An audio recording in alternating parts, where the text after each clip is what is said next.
Hi hello welcome to news watch bulletin లో ముందుగా headlines.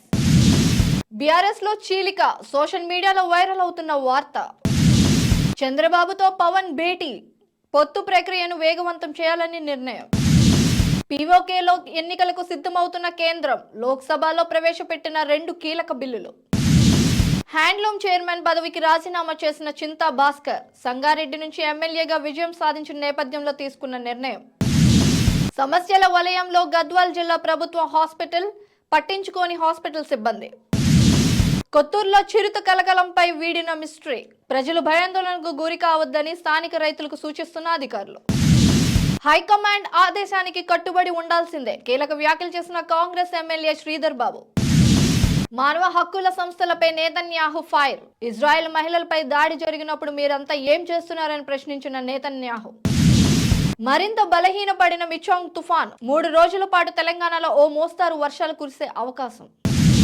Chandrababu ముందస్తు బెయిల్ పిటిషన్ పై విచారణ వాయిదా, ఈ నెల 12కు వాయిదా వేసిన హైకోర్టు. ఇక బులెటిన్లో డీటెయిల్స్ చూసుకుంటే, ప్రతిపక్ష నేతగా ఎవరు ఉండాలని బీఆర్ఎస్ లో చర్చ ప్రారంభమైందని తెలుస్తుంది.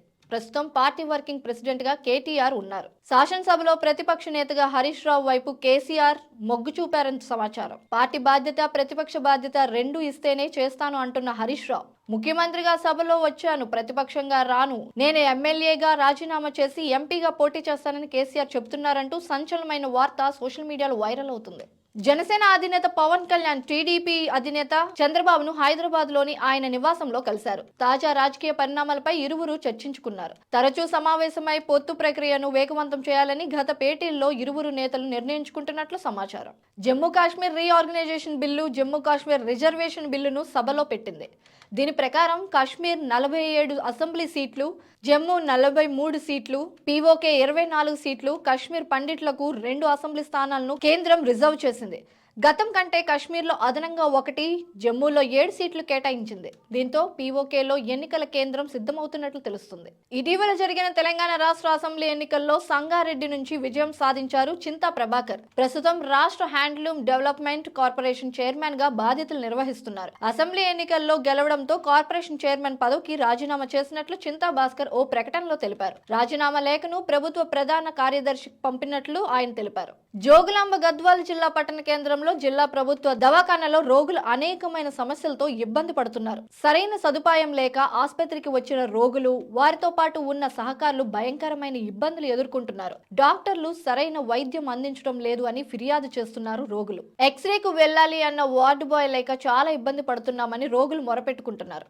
హాస్పిటల్ సిబ్బంది కూడా సరైన సమయపాలన పాటించకుండా వారి ఇష్టం వచ్చినప్పుడు విధులకు హాజరవుతున్నారని రోగులు తమ బాధను వ్యక్తం చేస్తున్నారు. కొత్తూరులో చిరుత కలకలంపై అటవీ శాఖ అధికారులు స్పందించారు. Shadnagar section officer Ravinder, beat officer Aziz సంఘటనా స్థలాన్ని పరిశీలించారు. అక్కడ లభించిన పాదముద్రలు, దూడలను చంపిన తీరును బట్టి అది చిరుత కాదని హైనాగా అనుమానిస్తున్నట్లు చెప్పారు. చిరుత దాడికి హైనా దాడికి తేడా ఉంటుందని పేర్కొన్నారు. చనిపోయిన లేగదూడల పొట్ట భాగంలో ఒకవైపు మాత్రమే చీల్చినట్లుగా ఉందని అన్నారు. చిరుత మెడ లేదా 2 కాలు మధ్యలో దాడి చేసి తింటుందని వివరించారు. చిరుత దాడి చేసినట్లయితే వాటి గోర్లు లేగదూడలకు ఇరువైపులా ఉండాలని, కానీ ఒకే వైపు చీల్చినట్లుగా ఉందని చెప్పారు. జంతువు ఏదైనా ప్రజలు అప్రమత్తంగా ఉండాలని హెచ్చరించారు. సమీప పొలాల రైతులకు దీనిపై అవగాహన కల్పిస్తామని అధికారులు పేర్కొన్నారు. ఢిల్లీలో డీకే శివకుమార్ ను తెలంగాణ ఎమ్మెల్యేలు ఉత్తమ్ భట్టి, శ్రీధర్ బాబు, ప్రేమ్ సాగర్ రావు, మల్రెడ్డి రంగారెడ్డి మర్యాదపూర్వకంగా కలిశారు.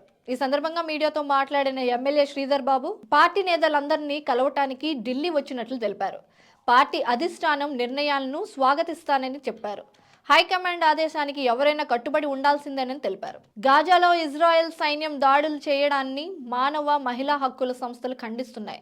ఈ విషయంపై ఆయా సంస్థలపై ఇజ్రాయెల్ ప్రధాని నేతన్యాహు తీవ్రంగా ఫైర్ అయ్యారు. ఇజ్రాయెల్ మహిళలపై దాడులు జరిగినప్పుడు మీరంతా ఎక్కడ ఉన్నారని ప్రశ్నించారు. తమ దేశంలో జరిగిన అమానవీయ సంఘటనల గురించి యుఎన్ ఎందుకు సైలెంట్ గా ఉండిపోయిందని మండిపడ్డారు. మిచాంగ్ తుఫాను మరింత బలహీనపడి అల్పపీడంగా కొనసాగుతుందని వాతావరణ శాఖ తెలిపింది. ఈశాన్య తెలంగాణ పరిసర ప్రాంతాల్లో ఇది కేంద్రీకృతమైనట్లు చెప్పింది. దీని ప్రభావంతో మరో 3 రోజులు రాష్ట్రంలో మోస్తారు వర్షం కురుస్తాయని వెల్లడించింది. భారీ వర్షాలు క్రమంగా తగ్గుముఖం పడతాయని పేర్కొంది. ఈ క్రమంలో పోర్టుల్లో ప్రమాద హెచ్చరికల్లో ఉపసంహరించుకోవచ్చని తెలిపింది.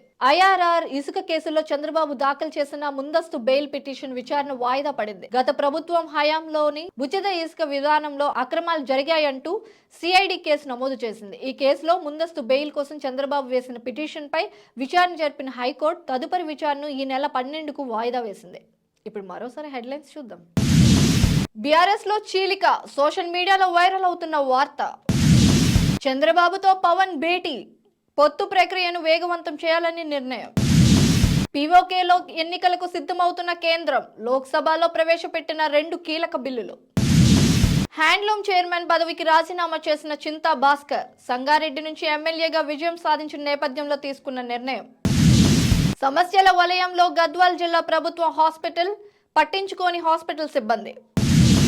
కొత్తూరులో చిరుత కలకలంపై వీడిన మిస్టరీ, ప్రజలు భయాందోళనకు గురి కావద్దని స్థానిక రైతులకు సూచిస్తున్న అధికారులు.